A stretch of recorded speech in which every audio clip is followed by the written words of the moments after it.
Swayam Prabha. Digital India. Educated India.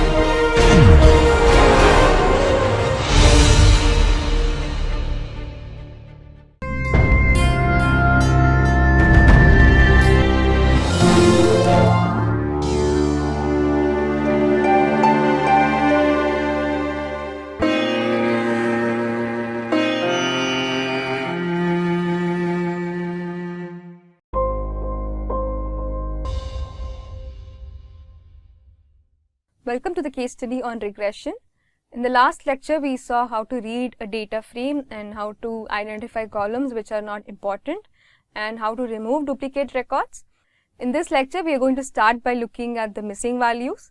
So let's start by computing the number of missing values under each column. So we've earlier used a function called summary that gave us the number of missing values in each column.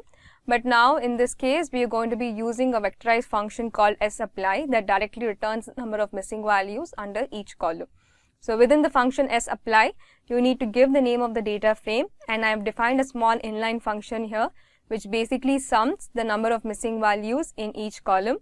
So the function sum will sum up all the missing values under each column. But you will also see that there's a small function here called is.na of x. Now x is going to be the input from every cell. So whichever cell is missing is marked as true or false, because we know that is.na returns a binary output which is either true or false. Now if it's true, it means that that particular cell is missing and it is marked as na. So wherever a specific cell is marked as na, the function is.na returns a true output. Function sum basically adds up all the true values under each column, and that gives you the total number of missing values in each column. So once you execute this function, so you will see all the name of the columns here on the left, and on the right you have the corresponding number of missing values. So seller, offer type, price, AV test, all the four variables don't have any missing values. Now vehicle type has 5,152 missing values. Year of registration has no missing values. Gearbox has 2,765 missing values. No missing values under Power PS. Under model you have 2,730 missing values. Now kilometer, month of registration and brand don't have missing values. Fuel type, you will see there are 4,467 missing values, and under not repaired damage you see 9,640 missing values. So these are the number of missing values, and this is how you basically compute them at one stretch. So once you find the number of missing values in each column, we are going to understand each of the variables that we have. So we are going to first start with a variable year of registration. Now what you see here is basically a count of all the values. Now if you would have taken the variable year of registration and have checked the kind of values that are there, you will know that each of these are integers, and you will see all the years here. So the reason we are using the table function here is because we want to understand the number of records that are there for every year. So the table function, as you already know, is used to arrive at counts or frequencies of each category. Now this is more frequently used for categorical variables. In this case, we are using it for a numerical variable. So we want to understand the number of records that are there in each of the years. So that's why we are using the table function. Now once you execute this function, you will see that all the years and the respective counts are given. Now I'm just printing them, and on top you will see the year, and just below that you see the respective counts. So what you can see here is clearly that you have years from 1000, 1255, 1500, 1910 to all the way up to 9000 and 999. Not all this data makes sense, so we know that we need to narrow down the range. Now you can also see that you have cars which are from the year 1000 to 1500, 1910. And you have one car each under 928, 929, 933, right? So not all of this data makes sense, so we are going to narrow down our range. Some of the cars could be vintage, but not all the cars. Especially we need to narrow down the future range as well.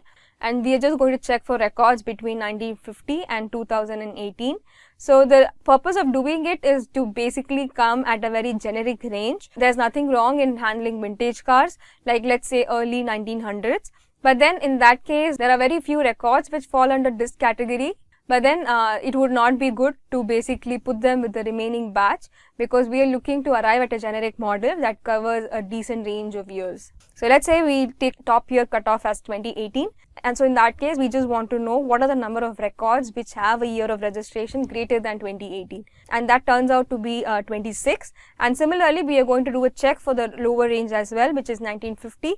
So the number of cars with a year of registration less than 1950 is 38. So 38 records are there which have a year less than 1950. So whenever you are letting go of records, it's important that you understand the number of records or the percentage of data that you are going to let go of. Now this roughly comes to about 60. So this is not a lot of data compared to 50,001. So it's okay to arrive at this range that basically helps you clean your data really well and builds a very generic and a very sensible model. So that's the whole purpose of this exercise. So now I'm going to set the working range of year of registration between 2018 to 1950. So let's go and understand the effect of year of registration over price. So what you see here is a ggplot. Now this is a scatter plot using the ggplot function. Now what we're trying to understand is whether year of registration, does it influence price or not. I have used the ggplot function here. Now under the parameter data, we have given the data frame cars. Now we need to set the axis x and y. X is going to be the year of registration and y is going to be the price. So this is price versus year of registration plot. Now when you just run the first part, it just gives you the grid. So to basically arrive at the point, so you need to use the function geom_point. Now under geom_point, I have just given the color parameter to dark blue. And now what I'm also trying to do is to just set an aspect ratio. So below you have the plot here. You can see the years on the x-axis, the price on the y-axis. What you can also see is that because of the entire range of data that you've been provided with, most of the effect is not really understood from the plot, because the range of data provided is too wide. We need to narrow down the range to understand better. But what we can understand is that there's a majority of data that's lying here, and that's probably the region we would like to look at. So what we are going to do is we are going to first set the range between 1950 and 2018. So once we narrow down the variable year of registration to 1950 and 2018, we will come and revisit this plot, and then we'll be able to understand whether year of registration, does it really influence price or not. So moving further, let's look at the variable price itself, which is our output variable. So as in the earlier case, I have again tabulated price here just to understand the number of records under each of the price value. Now this is an integer variable again, so you can use the table function here. This also gives you a fair idea of what are the kinds of values that you are likely to expect. You can see that you have a price as 0, we have price as 2, 3, and such records are very few, except for price equal to 0, you see 1415 records under them. So we have no way of telling whether these entries are they correct or not, because we've not been there and we've not seen how the entire data collection process goes. So we just have to take it with a pinch of salt that it could be correct, it could not be correct, but then we just need to arrive at a range that's very convenient for us to work with. There's nothing wrong in quoting a low price. Maybe there is a person who wants to sell the car for $3. There's nothing wrong with that. But what we are trying to arrive at is a very clear, sensible working range. And $3 is more on the lower limit. We would like to work with a range that's more convenient and that's more common compared to the ranges which are very, very outside or which are very extreme to either side. They are either too low or too high, and it's better to just avoid such values because we are trying to build a generic range. So just to understand this data better, we are plotting the histogram for price. Now this will help us understand what is the distribution of price and what is the underlying distribution. So we've used a ggplot here. Again, the data is cars and on the x-axis we have price.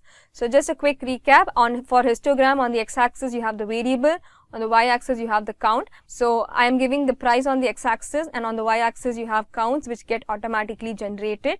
And just to plot all these bars, you need to use the function geom_histogram.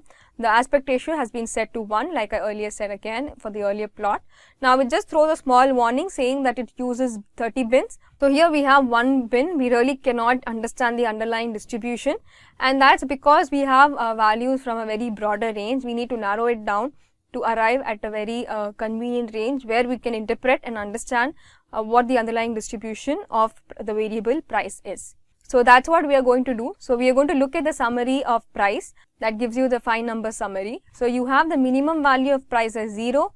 The first quartile is at 1150, the second quartile, which is the median, at 2950, the mean is at 6567, the third quartile is at 7100, and the maximum value is very, very huge. So this box plot, you can see there are a lot of outliers, there are a lot of extreme values above this range. You really cannot understand the range from this box. The entire box is squished and you can just see one horizontal line, and you see a wide range of points here, and you see lots of points above the range of the box plot, and these are the extreme values that we have in our data, and this is why we need to arrive at a smaller range of values just so that we could understand what the distribution of the box plot is. Quickly running you through the function, we are going to be again using ggplot. From the cars data, I am using data. So in a box plot, the variable is given on the y-axis for a vertical box plot, and for a horizontal box plot, you can give the variable under the x-axis. So that is completely your choice. I have chosen a vertical box plot here, so I have given the variable price under the parameter y, and that's within the aesthetic function. So to plot the box plot, you need to use the function geom_boxplot, and I've just colored the box plot. Though in this, you cannot really see the color because it's entirely squeezed, and you just see one horizontal line, and I've just set the aspect ratio of the box plot to 1. So this clearly shows that we need to narrow down our price range. So let's look at the values at which we need to narrow them down to. So if you look at the number of records which have price less than 100, then that is 1748. But then you also know that amongst this 1748, 1400 of them already have a price 0. So we are going to keep the lower limit as 100, and there are 1748 records which have a price less than 100. So coming to the higher end, we are fixing the upper limit to be 150,000. So number of cars which have a price greater than $150,000 are 34. So that's the higher end that we are fixing. So the working range for price is going to be between 100 and $150,000. So that's going to be the working range for the variable price. Now coming to the variable power PS, which is again an integer variable.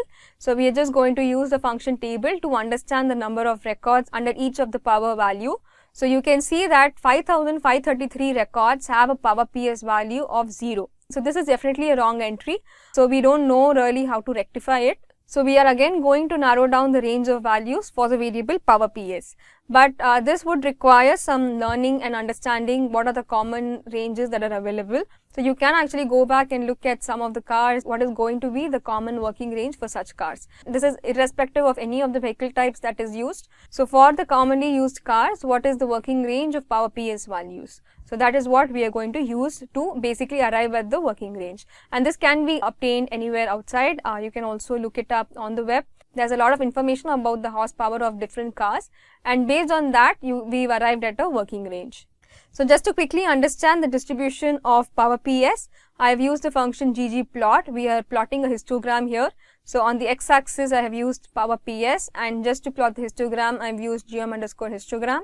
The aspect ratio of this function is again 1.